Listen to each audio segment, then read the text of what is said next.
আমি কাতলা মাছের রেসিপি নিয়ে আপনাদের মাঝে হাজির হলাম। হ্যালো, আসসালামু আলাইকুম। আশা করি সবাই সুস্থ আছেন এবং ভালো আছেন। আমি এখানে মাছগুলো সুন্দরভাবে ক্লিন করে নিয়েছি ধুয়ে টুয়ে। তো দেখতে পাচ্ছেন, পরে আমি মাছগুলোকে ভাবলাম যে একটু বেশি বড় হয়ে যাচ্ছে পিসগুলো, তাই মাঝখান থেকে একটু কেটে নিয়েছি। তারপর আমি এখানে হলুদের গুঁড়া, মরিচের গুঁড়ো, তারপরে হচ্ছে লবণ আর কালো গোলমরিচের গুঁড়ো, আদা রসুন জিরা সবগুলো দিয়ে আমি সুন্দরভাবে মেখে নিচ্ছিলাম। কারণ মশলাটা দেওয়ার কারণ হচ্ছে মাছটা যেহেতু বড় ছিল, যাতে একটু সুন্দরভাবে মশলাটা ভিতরে ঢুকে, এই কারণে আমি হালকা করে মশলা নিয়েছি। আর অন্য সাইডে আরেকটা প্যানের মধ্যে আমি দিয়ে দিয়েছি অল্প কিছু আধা কাপের মতো আর কি পেঁয়াজ দিয়েছি ব্রাউন করার জন্য। আমি যেহেতু পেঁয়াজের পেস্টটা দিব এই কারণে আর কি।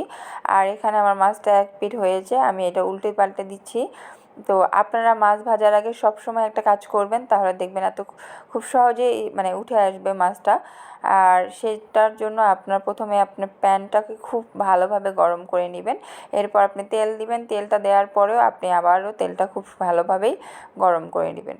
তো আমার এক সাইড হয়ে গেছে, আমি অন্য সাইডে উল্টে দেওয়ার পরে আমি চলে গেলাম হচ্ছে বাকি প্রসেসিংগুলোতে। আমি এক সাইডে যেহেতু কড়াইয়ে মাছ পেঁয়াজ দিয়ে দিয়েছি, একটু ঝটপট রান্না করব। আর আমি এখানে পেঁয়াজ আর কাঁচামরিচটা কেটে নিয়েছি সুন্দরভাবে।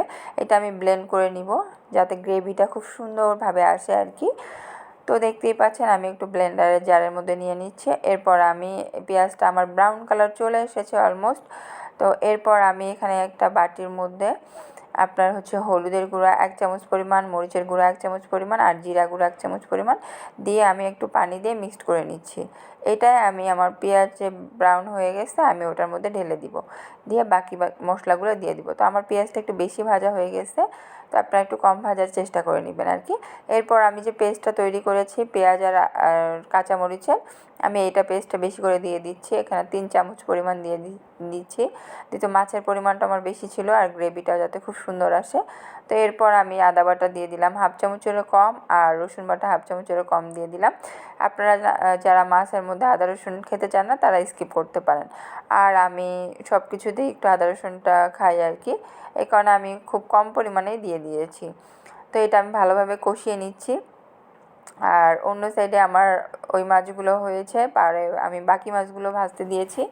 তো যেহেতু আমি একটু ঝটপট রান্না করতেছি তাই 2 চুলা মিলেই করতেছিলাম আর কি। তো আমার এই মশলাটা কষানো হয়েছে, এরপর আমি দিয়ে দিব এখানে টমেটোটা আমার ছেলেমেয়ে একটু কম খেতে পছন্দ করে, তাই আমি একটু কম দিয়ে দিয়েছি, মাত্র একটা টমেটো দিয়েছি। এরপর আমি দিয়ে দিলাম এখানে পরিমাণ মতো পানি দিয়ে এটা বলক আসা পর্যন্ত অপেক্ষা করব। এরপর আমি মাছগুলোকে খুব সুন্দরভাবে সাজিয়ে দিব। তো দেখতেই পাচ্ছেন আমি মাছগুলোকে খুব সুন্দরভাবে দিয়েছি, দিয়ে আমি ঢাকনা লাগিয়ে 10 মিনিট অপেক্ষা করব এবং মিডিয়াম তাপে রাখবো এই পর্যায়ে। তো এরপর আমি কয়েকটা কাঁচামরিচ দিয়ে দিলাম আস্ত, দেওয়ার পরে আমি এখানে আরও 2 থেকে 3 মিনিট রেখে দিলাম। তো এই ছিল আমার মাছের ফাইনাল লুকটি। ভালো লাগলে লাইক কমেন্ট শেয়ার দিয়ে পাশে থাকবেন আর কমেন্ট করে অবশ্যই জানাবেন। যারা এখনও পর্যন্ত ফলো দেননি প্লিজ একটা ফলো দিয়ে দেবেন। আল্লাহ হাফেজ, টাটা, বাই বাই।